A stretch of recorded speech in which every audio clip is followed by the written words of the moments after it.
ಹಾಂ, ಆತ್ಮೀಯ ವಿದ್ಯಾರ್ಥಿಗಳೇ, ನಾನು ಶರಣಬಸಪ್ಪ ಕೆಲಾರಟ್ಟಿ ಸರ್ಕಾರಿ ಆದರ್ಶ ವಿದ್ಯಾಲಯ ಬಸವನ ಬಾಗೇವಾಡಿ ತಾಲೂಕು. ಸೊ ಈ ವಿಡಿಯೋದಲ್ಲಿ ನಾನು ಡಿಗ್ರೀಸ್ ಆಫ್ ಕಂಪ್ಯಾರಿಸನ್ ಅಂತ ಹೇಳ್ತೀವಿ. ಸೊ ಡಿಗ್ರೀಸ್ ಆಫ್ ಕಂಪ್ಯಾರಿಸನ್ದಲ್ಲಿ ಪ್ರತಿ ಕ್ವಶನ್ ಪೇಪರ್, ವರ್ಷದ ಕ್ವಶನ್ ಪೇಪರಲ್ಲಿ 2 ಅಂಕಗಳನ್ನು ಕೊಟ್ಟಿರ್ತಾರೆ. ಸೊ 3 ಡಿಗ್ರಿಗಳಲ್ಲಿ 1 ಡಿಗ್ರಿಯನ್ನು ಕೊಟ್ಟಿರ್ತಾರೆ. ಅದರಲ್ಲಿ ಉಳಿದ ಡಿಗ್ರಿಯನ್ನು ಕೂಡ ನಾವು ಚೇಂಜ್ ಮಾಡಬೇಕಾಗ್ತದೆ. ಸೊ ನಾವು ಪಾಸಿಟಿವ್ ಕೊಡ್ಬೋದು, ಕಂಪ್ಯಾರಿಟಿವ್ ಕೊಡ್ಬೋದು, ಸೂಪರೇಟಿವ್ ಕೊಡ್ಬೋದು ಪರೀಕ್ಷೆಯಲ್ಲಿ. ಸೊ ಯಾವುದನ್ನು ಕೊಟ್ಟಿರ್ತಾರಲ್ಲ ಅದನ್ನು ಬಿಟ್ಟು ಉಳಿದ 2 ಡಿಗ್ರಿಯಲ್ಲಿ ಅದನ್ನು ಚೇಂಜನ್ನು ಮಾಡಬೇಕಾಗ್ತದೆ. ಆಲ್ಮೋಸ್ಟ್ ಪರೀಕ್ಷೆಗಳಲ್ಲಿ ಇಲ್ಲಿವರೆಗೂ ಕಂಪ್ಯಾರಿಟಿವ್ ಡಿಗ್ರಿ ಮತ್ತು ಸೂಪರೇಟಿವ್ ಡಿಗ್ರಿಯನ್ನೇ ಕೊಟ್ಟಿರ್ತಾರೆ. ಆದರೆ ಪಾಸಿಟಿವ್ ಡಿಗ್ರಿಯನ್ನು ಕೊಡೋದು 100ಕ್ಕೆ 100 ಸಾಧ್ಯತೆ ಕಡಿಮೆ. ಸೊ ಯಾವುದು ಕೊಟ್ಟರೆ ಅದರಲ್ಲಿ ಮಾಡೋಣ. ಪ್ರೀವಿಯಸ್ ಎಕ್ಸಾಂಪಲನ್ನು ನೋಡೋಣ. ನಾನಿಲ್ಲಿ ನೋಡಿ, ಫಸ್ಟ್ ಒಂದು ಎಕ್ಸಾಂಪಲ್ ಇದೆ ನೋಡಿ. SD ಅಂತಂದರೆ ಸೂಪರ್ಲೇಟಿವ್, PD ಅಂದರೆ ಪಾಸಿಟಿವ್, CD ಅಂದರೆ ಕಂಪ್ಯಾರಿಟಿವ್. ಸೊ ಡಿಗ್ರಿ ನೋಡಿ ಏನು ಕೊಟ್ಟಿದ್ದಾರೆ ಅವರು. Asia is the largest continent in the world ಅಂತ ಒಂದು ಎಕ್ಸಾಂಪಲನ್ನು ಕೊಟ್ಟಿದ್ದಾರೆ. ಸೊ ಇದರ ಸೂಪರ್ಲೇಟಿವ್ ಡಿಗ್ರಿ ಅಂತ ಹೇಗೆ ಮಾಡೋದು ಅಂತಂದರೆ ಇಲ್ಲಿ EST ಇದೆ ಮತ್ತು ಇದೆ. ಇವೆರಡರ ಆಧಾರದ ಮೇಲೆ ನಾವು ಇದನ್ನು ಸೂಪರ್ಲೇಟಿವ್ ಡಿಗ್ರಿ ಅಂತ ತಿಳ್ಕೊಬೋದು. ಇದನ್ನು PD ಹೇಗೆ ಮಾಡ್ಬೇಕು ಅಂತಂದರೆ ಇಲ್ಲಿ ನೋಡಿ, ಇಲ್ಲಿ ಈ ರೀತಿ ಇದ್ದಾಗ ಇಲ್ಲಿ ಫಸ್ಟ್ ನಾವು ನೋ ಅದರ್ ತೊಗೋಬೇಕು. No other continent is so large as. ನೋಡಿ ಇಲ್ಲಿ ಆ್ಯಸ್ಗೂ ಮತ್ತು ಸೋ ಆ್ಯಸ್ಗೂ ಡಿಫ್ರೆನ್ಸ್ ಏನಂತಂದರೆ ಇಲ್ಲಿ ಸೆಂಟೆನ್ಸು ನೆಗೆಟಿವ್ ಇದೆ, ಇದು ನೋ ಇದೆ, ಅದಕ್ಕಾಗಿ ಇಲ್ಲಿ ಸೋ ಆ್ಯಸ್ ತೊಗೊಂಡಿದ್ದೇವೆ, ಸೋ ಆ್ಯಸ್ ಬಂದಿದೆ. ಸೊ ಸೆಂಟೆನ್ಸ್ ಏನಾದರೂ ಪಾಸಿಟಿವ್ ಇತ್ತು ಅಂತಂದರೆ ಆ್ಯಸನ್ನು ಬಳಸ್ತೀವಿ, ಅಷ್ಟೇ ಡಿಫ್ರೆನ್ಸ್ ನೋಡಿ. No other continent is as large as Asia in the world. ಇಲ್ಲಿ ಪಾಸಿಟಿವ್ದಲ್ಲಿ ಏನು ಬರುತ್ತೆ, ಸೋ ಆ್ಯಸ್, ಇದು ಲಾರ್ಜೆಸ್ಟ್ ಇದ್ದಿದ್ದು ಇದು ಲಾರ್ಜ್ ಆಗುತ್ತೆ, ಇದು ಪಾಸಿಟಿವ್ ಆಬ್ಜೆಕ್ಟಿವ್ ಇಷ್ಟಿರುತ್ತೆ. ಸೊ ನೆಕ್ಸ್ಟ್ ಇದನ್ನು CD, ಏಷ್ಯಾ ಈಸ್ ಲಾರ್ಜರ್ ಅಂದರೆ ಇಲ್ಲಿ ER ಇದೆ ಅಲ್ವಾ, ಮತ್ತು ದ್ಯಾನ್ ಎನಿ ಅದರ್. ಇಲ್ಲಿ ನೋ ಅದರ್ ಇದ್ದಾಗ ಕಂಪೇರ್ಡ್ದಲ್ಲಿ ಇಲ್ಲಿ ER ಬರ್ತದೆ ಎಬ್ಜೆಕ್ಟಿವ್ಗೆ, ಆಮೇಲೆ ದ್ಯಾನ್ ಎನಿ ಅದರ್ ತೊಗೋಬೇಕು, ಆಮೇಲೆ ಕಾಂಟಿನೆಂಟ್ ಸೇಮ್, ಇದು CD. ಸೊ ನೆಕ್ಸ್ಟ್ ಒಂದು ಎಕ್ಸಾಂಪಲ್ ಇದೆ ನೋಡಿ. ಇಲ್ಲಿ Samrat Ashok was the most popular king of ancient India ಅಂತಿದೆ. SD ಕೊಟ್ಟಿದ್ದಾರೆ ಸೂಪರ್ಲೇಟಿವ್. ಇದನ್ನು no other king of ancient India was so popular as Ashoka. ನೋಡಿ ಇಲ್ಲಿನೂ ಸೋ ಬಂದಿದೆ, ಇಲ್ಲಿನೂ ಯಾಸ್ ಬಂದಿದೆ, ಯಾಕಂದರೆ ಇಲ್ಲಿ ನೋ ಬಂದಿರೋದ್ರಿಂದ ಪಾಸಿಟಿವ್ ಇರೋದ್ರಿಂದ ನೋ ಅದರ್ ತೊಗೋಬೇಕು. ಸೊ ನೆಕ್ಸ್ಟ್ ಇಲ್ಲಿ ನೋಡಿ, ಅಶೋಕ ವಾಸ್ ಮೋರ್, ಯಾಕಂದರೆ ಇಲ್ಲಿ ಪಾಪ್ಯುಲರ್ ಅಂತಕ್ಕಂಥ ಒಂದು ಎಬ್ಜೆಕ್ಟಿವ್ ಇದೆ. ಇಲ್ಲಿ ಮೋರ ಮತ್ತು ಮೋಸ್ಟನ್ನು ಎಲ್ಲಿ ಬಳಸಬೇಕು ಅಂತಂದರೆ ಯಾವ ಎಬ್ಜೆಕ್ಟಿವ್ದಲ್ಲಿ 2ಕ್ಕಿಂತ ಹೆಚ್ಚು ಓವೆಲ್ ಲೆಟರ್ಸ್ಗಳಿರ್ತಾವೆ, ಸ್ವರಾಕ್ಷರಗಳಿರ್ತಾವಲ್ಲ, ಅಂತಹ ಎಬ್ಜೆಕ್ಟಿವ್ಗಳಿಗೆ ನಾವು ಕಂಪೇರ್ಡ್ದಲ್ಲಿ ಮೋರ ಮತ್ತು ಸೂಪರ್ಲೇಟಿವ್ದಲ್ಲಿ ಮೋಸ್ಟನ್ನು ತೆಗೆದುಕೊಳ್ಬೇಕಂತ ನಾವು ಇದು ತಿಳ್ಕೊಬೇಕು. ಅದಕ್ಕಾಗಿ ಇದು ಆ ನಂತರ ಏನು ಮಾಡ್ಬೇಕು, ದ್ಯಾನ್ ಎನಿ ಅದರ್ ಕಡ್ಡಾಯವಾಗಿ ಎಲ್ಲ ಡಿಗ್ರಿ ಎಲ್ಲ CDಗಳಲ್ಲಿ ಬರ್ತದೆ. ಇದು CDಯಲ್ಲಿ ಕಡ್ಡಾಯವಾಗಿ ದ್ಯಾನ್ ಏನಿದ್ರೆ ಎಬ್ಜೆಕ್ಟಿವ್ ಆ ನಂತರ ದ್ಯಾನ್ ಏನಿದ್ರೆ ಹಚ್ಚಬೇಕು. ಇದು ಉಳಿದಿದ್ದು ಹೀಗಿರುತ್ತೆ.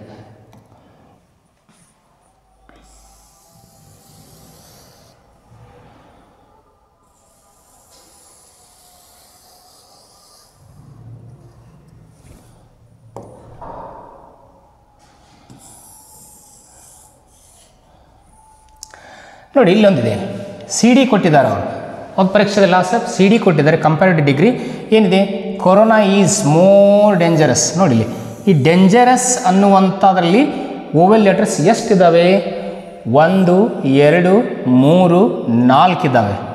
ಸೊ 4 ಓವೆಲ್ಸ್ ಇದ್ದಾವೆ, 4 ಓವೆಲ್ ಲೆಟರ್ ಇದ್ದಾವೆ ಇಲ್ಲಿ. ಅದಕ್ಕಾಗಿ ಇಲ್ಲಿ ನಾವು ಕಂಪ್ಯಾರಿಟಿವ್ದಲ್ಲಿ ಮೋರನ್ನು ತೊಗೊಂಡಿವಿ.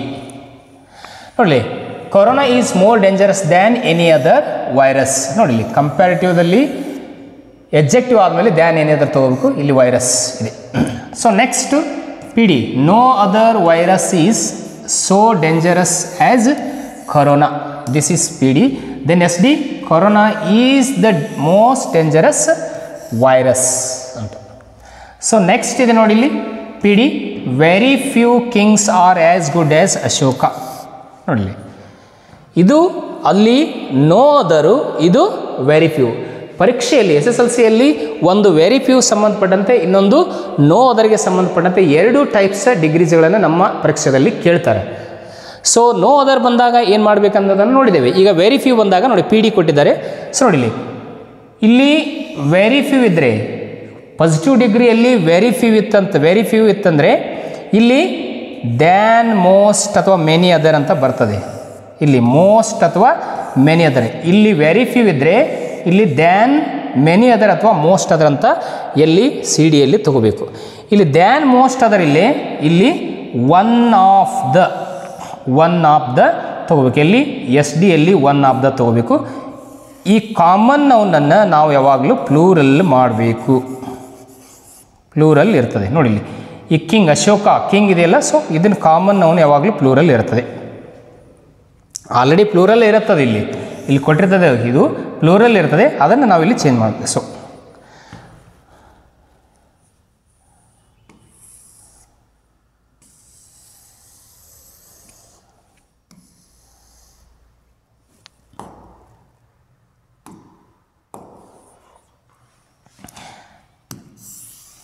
ನೋಡಿ ಇಲ್ಲಿ ಸಿ ಡಿಯನ್ನು ಕೊಟ್ಟಿದ್ದಾರೆ. Julius Caesar is better than any other play of Shakespeare ಅಂತ ಕೊಟ್ಟಿದ್ದಾರೆ. ಸಿ ಡಿ ಕೊಟ್ಟಿದ್ದಾರೆ.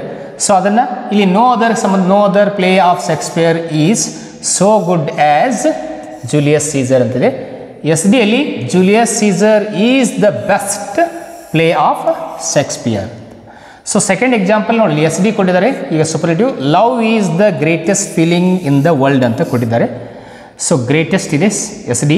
ಹಾಗೆ no other feeling is so good so great as love in the world. And then C D compared degree love is the greater C D. ಇಲ್ಲಿ E R so than any other. ಇಲ್ಲಿ no other ಬಂದಾಗ so ಇಲ್ಲಿ than any other ಬರುತ್ತೆ. ಆಮೇಲೆ feeling in the world ಅಂತ.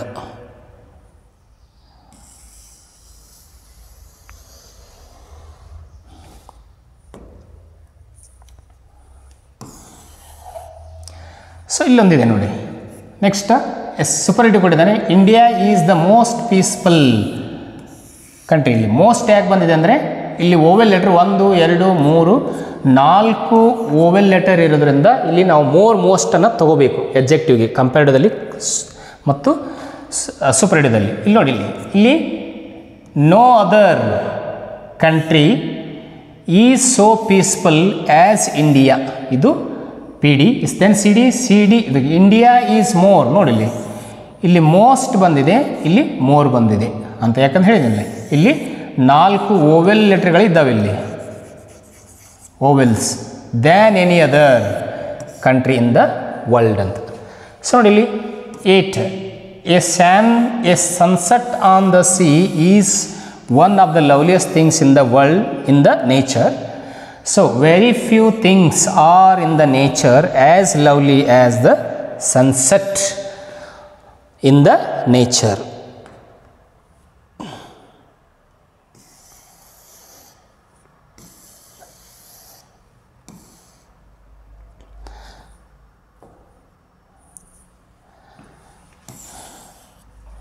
See here, CD, a sunset on the sea is lovelier than most other many other things in the world. Okay, ಈ ರೀತಿ. So ಇನ್ನು ಮುಂದೆ ಇಲ್ಲಿವರೆಗೆ ನಾವು ಡಿಗ್ರೀಸ್ ಆಫ್ ಕಂಪ್ಯಾರಿಸನ್ ಮಾಡಿದ್ವಿ. ಈಗ ರಿಪೋರ್ಟೆಡ್ ಸ್ಪೀಚು ಇರಲಿ, ರಿಪೋರ್ಟೆಡ್ ಸ್ಪೀಚ್ಗಳನ್ನು ನೋಡೋಣ. ಪ್ರೀವಿಯಸ್ ಕ್ವಶನ್ ಪೇಪರ್ದಲ್ಲಿ ಕೇಳಿರ್ತಕ್ಕಂಥ ರಿಪೋರ್ಟೆಡ್ ಸ್ಪೀಚ್ಗಳನ್ನು ನಾನು ಡಿಸ್ಕಸ್ ಮಾಡ್ತಾ ಇದ್ದೇನೆ.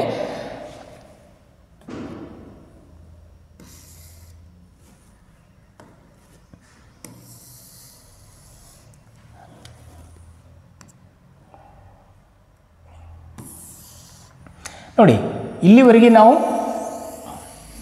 ಡಿಗ್ರೀಸ್ ಆಫ್ ಈಗ ರಿಪೋರ್ಟೆಡ್ ಸ್ಪೀಚು ಹಿಂದೆ ಬಿದ್ದಿರತಕ್ಕಂಥ ಕೆಲವು ರಿಪೋರ್ಟೆಡ್ ಸ್ಪೀಚನ್ನು ನಾನು ನೋಡ್ತಾ ಇದ್ದೇನೆ. ನೋಡಿ ಏನಿದೆ ಎಕ್ಸಾಂಪಲ್ಲು. ಸೊ ವಿಶೇಷವಾಗಿ ನಮ್ಮ ಪರೀಕ್ಷೆಯಲ್ಲಿ ಫಸ್ಟ್ ಲ್ಯಾಂಗ್ವೇಜ್ ಇಂಗ್ಲೀಷ್ ಸ್ಟೂಡೆಂಟ್ಸ್ ಇರೋದ್ರಿಂದ ಅವರು ಕ್ವಶನ್ಸ್ಗಳನ್ನು ಕೇಳಿ ಇಂಟ್ರಾಗೇಟಿವ್ ಸೆಂಟೆನ್ಸಲ್ಲೇ ಭಾಳಷ್ಟು 99% ನಿಮಗೆ ರಿಪೋರ್ಟೆಡ್ ಸ್ಪೀಚನ್ನು ಕೊಡ್ತಾರೆ. ಅದಕ್ಕೆ ವಿದ್ಯಾರ್ಥಿಗಳು ಈ ಕ್ವಶನ್ಸ್ಗಳಿದ್ದಾಗ ಮಾತ್ರ ಈ ಇಂಟ್ರಾಗೇಟಿವ್ ಸಂಬಂಧಪಟ್ಟಂಥ ರಿಪೋರ್ಟೆಡ್ ಸ್ಪೀಚ್ಗಳನ್ನು ನೀವು ಪ್ರಾಕ್ಟೀಸನ್ನು ಮಾಡೋದು ಒಳ್ಳೆಯದು. ನೋಡಿ ಫಸ್ಟ್ ಎಕ್ಸಾಂಪಲ್ ಇದೆ ನೋಡಲಿ. The teacher said to the students work hard and be regular in studies ಅಂತಿದೆ. ನೋಡಿ ಇಲ್ಲಿ ಇದು ಯಾವ ಸೆಂಟೆನ್ಸ್ ಇದೆ ಅಂತಂದರೆ ಇದು ಇಂಪೆರೇಟಿವ್ ಸೆಂಟೆನ್ಸ್ ಇದೆ. ಸೊ ದಿಸ್ ಈಸ್ ಈ ಕೊಟ್ಟಿರ್ತಕ್ಕಂಥ ರಿಪೋರ್ಟೆಡ್ ಸ್ಪೀಚ್ ಇದೆಯಲ್ಲ ಇದು ಇಂಪೆರೇಟಿವ್ ಸೆಂಟೆನ್ಸ್ ಇದೆ. ಇಂಪೆರೇಟಿವ್ ಸೆಂಟೆನ್ಸಲ್ಲಿ ನಾವು ರಿಪೋರ್ಟಿಂಗ್ ವರ್ಬ್ ಮತ್ತು ರಿಪೋರ್ಟೆಡ್ ಸ್ಪೀಚ್ಗಳನ್ನ ಹೆಂಗೆ ಕೊಡಿಸ್ಬೇಕು? ಸೊ ಇದು ರಿಪೋರ್ಟಿಂಗ್ ವರ್ಬ್, ಇದು ರಿಪೋರ್ಟಿಂಗ್ ವರ್ಬ್, ಇದು ರಿಪೋರ್ಟೆಡ್ ಸ್ಪೀಚ್. ಈ ಕೊಟ್ಟಿರುವಂಥ ರಿಪೋರ್ಟೆಡ್ ಸ್ಪೀಚು ಇಂಪೆರೇಟಿವ್ ಸೆಂಟೆನ್ಸ್ ಇದೆ, ಇದು ರಿಪೋರ್ಟಿಂಗ್ ವರ್ಬ್ ಇದೆ. ಈ ರಿಪೋರ್ಟಿಂಗ್ ವರ್ಬ್ ಮತ್ತು ರಿಪೋರ್ಟೆಡ್ ಸ್ಪೀಚ್ಗಳನ್ನು ಇಂಪೆರೇಟಿವ್ ಸೆನ್ಸಲ್ಲಿ ಏನನ್ನು ತೆಗೆದುಕೊಂಡು ಯಾವುದರ ಸಹಾಯದಿಂದ ನಾವು ಕನೆಕ್ಟ್ ಮಾಡಬೇಕು, ಕಂಬೈನ್ ಮಾಡಬೇಕು ಅನ್ನೋ ನೋಡೋಣ. ನೋಡಿ, ದ ಟೀಚರ್ಸ್ ಸಜೆಸ್ಟೆಡ್. ಈ ರಿಪೋರ್ಟೆಡ್ ಸ್ಪೀಚ್ ಇದೆಯಲ್ಲ ಇದು ಸಜೆಷನ್ಗೆ ಸಂಬಂಧಪಟ್ಟಿದೆ. ಸೊ ಇದು ಸಜೆಷನ್ ಇತ್ತಂತಂದರೆ ಸಜೆಷನ್ ಬರೀಬೇಕು ರಿಪೋರ್ಟೆಡ್ ಸ್ಪೀಚು, ಅಥವಾ ಅದೇನು ವಾರ್ನಿಂಗ್ ಇದ್ದರೆ ವಾರ್ನಿಂಗು, ಅಥವಾ ಅದು ಏನಾದರೂ ಎನ್ಕ್ವೈರಿ ಇದ್ದರೆ ಎನ್ಕ್ವೈರಿ, ಕಮಾಂಡ್ ಇದೆ ಕಮಾಂಡು, ಆರ್ಡರ್ ಇದ್ದರೆ ಆರ್ಡರು, ಅಥವಾ ರಿಕ್ವೆಸ್ಟ್ ಇದ್ದರೆ ರಿಕ್ವೆಸ್ಟು. ಈ ರೀತಿ ಈ ಎಲ್ಲ ರಿಪೋರ್ಟಿಂಗ್ ವರ್ಬ್ಗಳೇನಪ್ಪ ಅಂದ್ರೆ ಆ ರಿಪೋರ್ಟೆಡ್ ಸ್ಪೀಚಿನ ಸೆಂಟೆನ್ಸ್ನ ಮೂಡ್ ಮೇಲೆ ಅವಲಂಬನೆ ಆಗಿರ್ತದೆ. ಅದು ಯಾವ ಮೂಡಿಗೆ ಸಂಬಂಧಪಟ್ಟಿದೆ, ಸಜೆಷನ್ನು ಅಥವಾ ವಾರ್ನಿಂಗು ಅಥವಾ ರಿಕ್ವೆಸ್ಟ್ ಅನ್ನೋದನ್ನು ನೋಡಿ ನಾವಿಲ್ಲಿ ಆ ರಿಪೋರ್ಟಿಂಗ್ ವರ್ಬನ್ನು ಚೇಂಜ್ ಮಾಡಿಕೊಂಡು ನಾವಿಲ್ಲಿ ಕನ್ವರ್ಟನ್ನು ಮಾಡಬೇಕು. ನೋಡಿ ಇಲ್ಲಿ ಸೇ ಟು ಇದೆ ಅಲ್ವಾ, ಅದನ್ನು ನಾವು ಏನು ಮಾಡಿದ್ದೇವೆ, ಇಲ್ಲಿ ಸಜೆಸ್ಟ್ ಅಥವಾ ಅಡ್ವೈಸ್ ಅಂತ ತೊಗೊಂಡಿದ್ದೇವೆ. ಸೇ ಟು ಇದ್ದಿದ್ದನ್ನು ಚೇಂಜ್ ಮಾಡಿದ್ದೇವೆ ನಾವಿಲ್ಲಿ. ಇಲ್ಲಿ ಟು ಅನ್ನೋದು ಕೇವಲ ಸೆಡ್ ಇದ್ದಾಗ ಮಾತ್ರ ಟು ಬರುತ್ತೆ. ಸೊ ನೋಡಿ, the teacher suggested or advised the students, ಇಲ್ಲಿ ಟು ಹಚ್ಚಿ ಕೂಡಿಸ್ಬೇಕಿಲ್ಲಿ. ಇಲ್ಲಿ ಟು ಅಂತಕ್ಕಂಥ ಇನ್ಫಿನಿಟಿವ್ ಅಂತ ಕರಿತೀವಿ ನಾವು, ಇನ್ಫಿನಿಟಿವ್. ಈ ಟು ಅನ್ನುವಂಥ ಇನ್ಫಿನಿಟಿವನ್ನು ಹಚ್ಕೊಂಡು ನಾವಿಲ್ಲಿ ಈ ರಿಪೋರ್ಟೆಡ್ ಸ್ಪೀಚ್ ಮತ್ತು ರಿಪೋರ್ಟಿಂಗ್ ವರ್ಬನ್ನು ಎರಡನ್ನು ಕಂಬೈನ್ ಮಾಡಬೇಕು. ಅದಕ್ಕೆ ನೋಡಿ, the teacher suggested advise the students to work hard and be regular in studies ಅಂತ ಹೇಳಿದ್ದಾರೆ.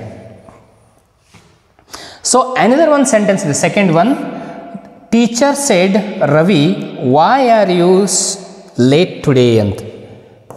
Y are you late today ಅಂತ. ನೋಡಿ ಇಲ್ಲಿ ಯಾವ್ದು ಬಂದಿದೆ, ಅಗೇನ್ WH ಕ್ವಶನ್ ಬಂದಿದೆ. ನೋಡಿ ಇಲ್ಲಿ WH ಕ್ವಶನ್ ಇದೆಯಲ್ವ, ಇದನ್ನು ಹೇಗೆ ಮಾಡೋದು ನೋಡಿ. ಕ್ವಶನ್ಸ್ ಇದ್ದಾಗ ನಾವು ರಿಪೋರ್ಟಿಂಗ್ ವರ್ಬನ್ನು ಆಸ್ಕ್ಡ್ ಅಂತ ತೊಗೋಬೇಕು. ಇಲ್ಲಿ ಸಜೆಸ್ಟ್ ಇದೆಯಲ್ಲೋ, ಇಲ್ಲಿ ಆಸ್ಕ್ಡ್. ಕ್ವಶನ್ಸ್ ಇದೆ ಯಾವಾಗಲೂ ಆಸ್ಕ್ಡ್ ಅಂತ ತೊಗೋಬೇಕು. ನೋಡಿ ಇಲ್ಲಿ ಟೀಚರ್ ಸೇಡ್ ಇದ್ದಿದ್ದನ್ನು ನಾವೆಲ್ಲಿ ಮಾಡಬೇಕು, ರವಿ ಹೇಳಿದನಲ್ವಾ, asked. Teacher asked Ravi. Why ಇದ್ದಿದ್ದನ್ನು. ಇನ್ನೊಂದು ಈ ಇಂಟರಾಗೇಟಿವ್ ಸೆಂಟೆನ್ಸ್ ಇದ್ದಿದ್ದನ್ನು ನಾವು ಅಸರ್ಟಿವ್ ಸೆಂಟೆನ್ಸ್ ಆಗಿ ಚೇಂಜ್ ಮಾಡಬೇಕು. ಹಾಗೆ ಇಲ್ಲಿ ಆಲ್ರೆಡಿ WH ಕ್ವಶನ್ ಇದ್ದಾಗ ನಾವು ಯಾವುದೇ ರೀತಿಯ ಕಂಜಂಕ್ಷನ್ಸ್ಗಳನ್ನು ತಗೋಬಾರ್ದು ಇಲ್ಲಿ. ಯಾಕಂದರೆ ಈ WH ಕ್ವಶನ್ಸ್ಗಳನ್ನೇ ನಾವು ಕಂಜಕ್ಷನ್ಸ್ಗಳಾಗಿ ಇಲ್ಲಿ ಬಳಸೋದ್ರಿಂದ ಬೇರೆ ಕಂಜಕ್ಷನ್ಸ್ಗಳನ್ನು ನಾವಿಲ್ಲಿ WH ಕ್ವಶನ್ ಜೊತೆಗೆ ಬಳಸಬಾರ್ದು. ಈ ವಾಯ್ ಅನ್ನೋದನ್ನು ನಾವು ವಾಯ್ ಅಂತ ಹಾಗೆ ಇಟ್ಟು ಈ ರಿಮೈನಿಂಗ್ ಸೆಂಟೆನ್ಸನ್ನು ನಾವೇನು ಮಾಡಬೇಕಂದ್ರೆ ಅಸರ್ಟಿವ್ ಸೆಂಟೆನ್ಸ್ ಆಗಿ ಚೇಂಜ್ ಮಾಡಬೇಕು. ಅಸರ್ಟಿವ್ ಸೆಂಟೆನ್ಸ್ ಅಂತಂದರೆ ಏನು, ಪ್ಯಾಟರ್ನ್ ಏನಿದೆ, ಇದು ಸಬ್ಜೆಕ್ಟ್ ಇದೆ, ದೆನ್ ಇದು ವರ್ಬ್ ಇರುತ್ತೆ. ಸೊ ಈ ಪ್ಯಾಟರ್ನಲ್ಲಿ ಸೆಂಟೆನ್ಸನ್ನು ಬದಲಾವಣೆ ಮಾಡ್ಕೋಬೇಕು. ನೋಡಿ ಇಲ್ಲಿ ಕ್ವಶನ್ ಇದೆ, ಯಾಕೆ ಇದು ಕ್ವಶನಿಂಗ್ ಇದೆ ಅಥವಾ ಕ್ವಶನ್ ಇದೆ ಅಥವಾ ಇಂಟ್ರಾಗೇಟಿವ್ ಇದೆ. ಇಲ್ಲಿ ಅಸರ್ಟಿವ್ ಸೆಂಟೆನ್ಸ್ ಇರೋದ್ರಿಂದ ನಾವು ಫುಲ್ ಸ್ಟಾಪನ್ನು ಯೂಸ್ ಮಾಡಿದ್ದೇವೆ ಇಲ್ಲಿ. ಸೊ ಇದು ಇಷ್ಟು.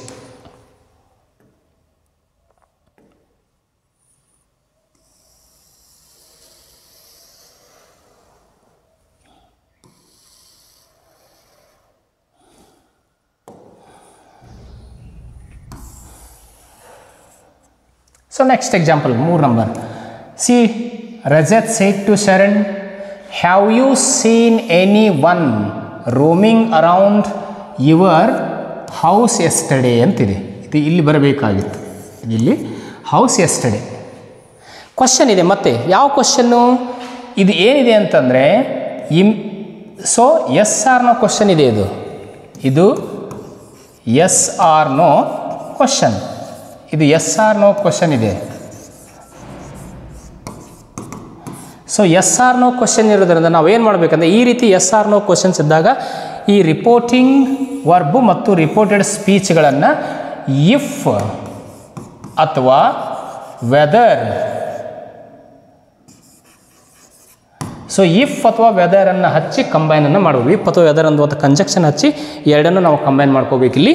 ಸೊ ನೋಡಿ ಇಲ್ಲಿ ಮಾಡಿದೆ ನೋಡಿ. ಸೊ ರಜತ್ ಆಸ್ಕ್ಡ್, ನೋಡಿ ಸೇ ಟು ಇದ್ದಿದ್ದನ್ನು ನಾವು ಡೈರೆಕ್ಟಾಗಿ ಆಸ್ಕ್ಡ್ ಅಂತ ತೊಗೊಂಡಿದ್ದೇವೆ. ರಜತ್ ಆಸ್ಕ್ಡ್, ಇಲ್ಲಿ ಎರಡು ಸೇರಿಸ್ಬೇಕಲ್ವಾ, ರಿಪೋರ್ಟಿಂಗ್ ವರ್ಬ್ ರಿಪೋರ್ಟಿಂಗ್ ಸ್ಪೀಚ್. ಇಲ್ಲಿ ಇಫ್ ಇದು ಕಂಜಕ್ಷನ್ನ ತೊಗೊಂಡಿದ್ದೇವೆ. ಈ ಎಸ್ ಆರ್ ನೋ ಕ್ವಶನನ್ನು ನಾವು ಏನು ಮಾಡಿದ್ದೀವಿ ಅಂತಂದರೆ ಏನು ಮಾಡ್ಕೊಂಡಿದ್ದೀವಿ, ಅಸರ್ಟಿವ್ ಸೆಂಟೆನ್ಸ್ ಆಗಿ ಚೇಂಜ್ ಮಾಡಿದ್ದೇವೆ. ಇಲ್ಲಿ ಯು ರೆಫರ್ಸ್ ಟು ಶರಣ್ ಅಂತಂದರೆ ಹಿ, ಯು ಇದ್ದಿದ್ದು ಹಿ ಆಗಿದೆ. ಇಲ್ಲಿ ಹ್ಯಾವ್ ಇದ್ದಿದ್ದು ಹ್ಯಾಡ್ ಆಗಿದೆ. Seen same seen anyone roaming around your house means his house. So your ಇದ್ದಿದ್ದು ಹಿಸ್ ಆಗಿದೆ, ಹೌಸ್. ನೋಡಿ ಪ್ರೀವಿಯಸ್ ಡೇ ಹೇಗೆ, ಇಲ್ಲಿ yesterday is changed into previous day. Today that day, tomorrow the next day, following day, yesterday the previous day ಆಗಿ change ಆಗಿದೆ. So next ನೋಡಿ, next example, father said to his daughter what are you talking about ಅಂತ. Next sentence again ಮತ್ತೆ WH question ಕೊಟ್ಟಿದ್ದಾರೆ ಅವರು. ನಾನು ಹೇಳಿದ್ದೇನೆ ಕ್ವಶನ್ಗಳನ್ನು ಕೇಳ್ತಾರೆ ನಮ್ಮ ಪರೀಕ್ಷೆಗಳಲ್ಲಿ. ನೋಡಿ ಇಲ್ಲಿ ಸೇಡ್ ಟು ಇದ್ದಿದ್ದನ್ನು ಏನು ಮಾಡಿದ್ದೀವಿ, ಆಸ್ಕ್ಡ್ ಅಂತ ಚೇಂಜ್ ಮಾಡಿದ್ದೀವಿ. ಇಲ್ಲಿ father asked his daughter, what ಇದ್ದಿದ್ದನ್ನು ಸೇಮ್ ಇಲ್ಲಿ ತೊಗೊಂಡಿದೆ ವಾಟ್ ಅಂತ. ಈ ರಿಮೈನಿಂಗ್ ಸೆಂಟೆನ್ಸನ್ನು ನಾವು ಅಸರ್ಟಿವ್ ಮಾಡಬೇಕಾಗಿದೆ. ಅಸರ್ಟಿವ್ ಮಾಡಿದೆ. ಸಿ ವಾಸ್ ಟಾಕಿಂಗ್, ಇಲ್ಲಿ ಆರ್ ಯಾಕೆ ಯು ಇದೆ ಆರ್ ಆಗಿದೆ, ಇಲ್ಲಿ ಸಿ ಬಂದಿದೆ ಅದಕ್ಕಾಗಿ ಇಲ್ಲಿ ವಾಸ್ ಅಂದರೆ ಇದು ಸಬ್ಜೆಕ್ಟ್ ಸಂಬಂಧಪಟ್ಟಂತೆ ಇಲ್ಲಿ ಕ್ರಿಯಾಪದಗಳು ಹೆಲ್ಪಿಂಗ್ ವರ್ಬ್ ಕೂಡ ಚೇಂಜ್ ಆಗುತ್ತೆ.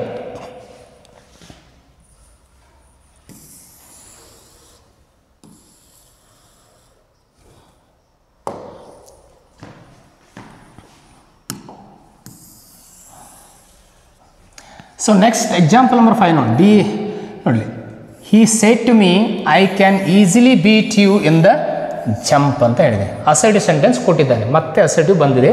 ನೋಡಲಿ, ಹಿ ಟೋಲ್ಡ್, ಇಲ್ಲಿ ಸೇಡ್ ಟು ಇದ್ದಾಗ ಅದನ್ನು ನಾವು ಟೋಲ್ಡ್ ಅಂತ ಚೇಂಜ್ ಮಾಡ್ಕೋಬೇಕು. ಸೇಡ್ ಟು ಇದನ್ನು ಟೋಲ್ಡ್. ಇಲ್ಲಿ ದ್ಯಾಟನ್ನು ಹಚ್ಕೋಬೇಕು ನಾವು. ಇಲ್ಲಿ ಅಸರ್ಟಿವ್ ಸೆಂಟೆನ್ಸ್ ಆದ್ರಂತ ಇವೆರಡನ್ನೂ ಕಂಬೈನ್ ಮಾಡಬೇಕಾದಾಗ ದ್ಯಾಟ್ ಅಂತಕ್ಕಂಥ ಕಂಜಕ್ಷನನ್ನು ಬಳಸಬೇಕು ಅಸರ್ಟಿವ್ ಸೆಂಟೆನ್ಸಲ್ಲಿ. ನೋಡಿ, he told me that conjunction. He could, ಇಲ್ಲಿ ಕ್ಯಾನ್ ಇದೆ, ಇಲ್ಲಿ ಕುಡ್ ಆಗಿದೆ. ಈಸಿಲಿ ಬೀಟ್ ಯು ಇದ್ದಿದ್ದು ಇಲ್ಲಿ ಮೀ ಇರೋದ್ರಿಂದ ಅಗೇನ್ ಕೂಡ ಇದು ಕೂಡ ಮೀ ಆಗಿದೆ ಅಂತ ತಿಳ್ಕೊ.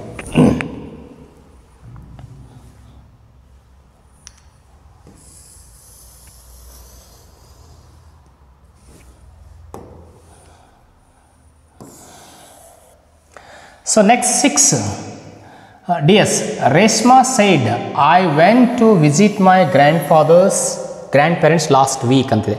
Again assertive sentence ಇದೆ.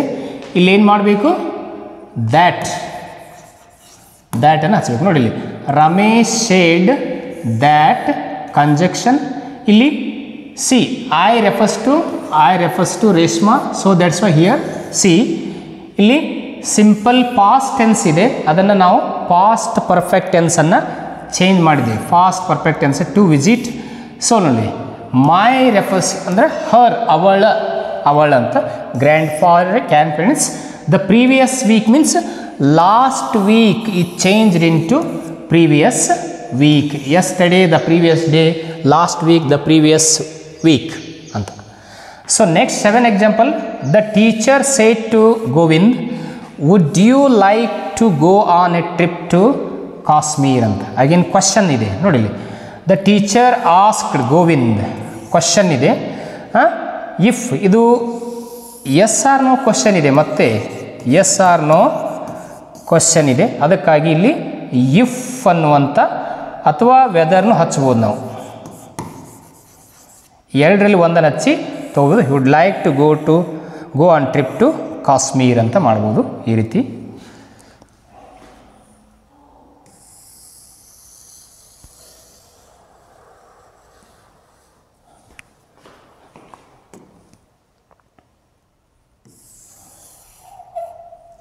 So next example number 8, teacher said children have you done your homework. ಇದೇನಿದೆ, ಎಸ್ ಆರ್ ನೋ ಕ್ವಶನ್, ಮತ್ತು